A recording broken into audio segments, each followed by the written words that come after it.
21শে ফেব্রুয়ারি আমাদের যে 21 লক্ষ 100 দিনের কাজের কর্মচারীদের 3 বছর ধরে টাকা দেওয়া হয়নি, তাদের কাজের টাকাটা আমরা তাদের ব্যাংক অ্যাকাউন্টে পাঠিয়ে দেব। অর্থ দপ্তরের লোকেরা আমাকে নোট পাঠিয়েছেন আজ সকালে, ওনার ভিতরে তো আমার লোকজন প্রচুর। তারা বলেছেন মুখ্যমন্ত্রী 7 তারিখের আগেই একটা 7,000 কোটি টাকার অ্যাডিশনাল লোনের প্রেয়ার করতে বলেছে। রাজ্যের বঞ্চনা বনাম কেন্দ্রের দুর্নীতি, কেন্দ্রীয় প্রকল্প নিয়ে দুপক্ষের এই তরজার মধ্যে লোকসভা ভোটের আগে শনিবার মাস্টার স্ট্রোক দিয়েছেন মমতা বন্দ্যোপাধ্যায়। কেন্দ্রীয় প্রকল্প 100 দিনের কাজের বকেয়া টাকা রাজ্য সরকারই মিটিয়ে দেবে বলে ঘোষণা করেছেন মুখ্যমন্ত্রী। আর তারপরেই বিরোধীরা প্রশ্ন তুলতে শুরু করেছে, এই বিপুল পরিমাণে টাকা আসবে কোথা থেকে? তাহলে কি আবার রাজ্য সরকারকে ঋণ নিতে হবে? এই প্রেক্ষাপটে রবিবার বিস্ফোরক অভিযোগ করেছেন বিরোধী দলনেতা শুভেন্দু অধিকারীর অভিযোগ, 100 দিনের কাজের শ্রমিকদের বকেয়া মেটাতে 7,000 কোটি টাকা ঋণ নিতে চলেছে রাজ্য সরকার।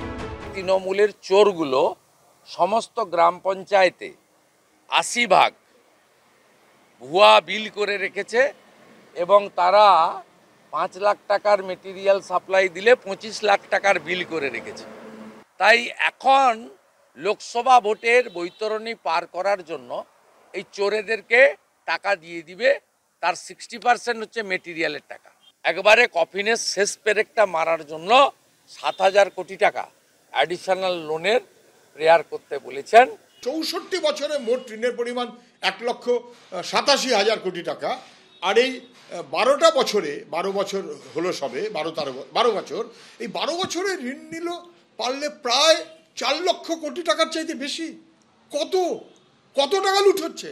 শুভেন্দু অধিকারীর এই কথা বলার জন্য সবার আগে আমি বলবো, এই রাজ্যের যিনি হোম সেক্রেটারি তাকে বলবো যে অবিলম্বে তাকে গ্রেপ্তার করুন।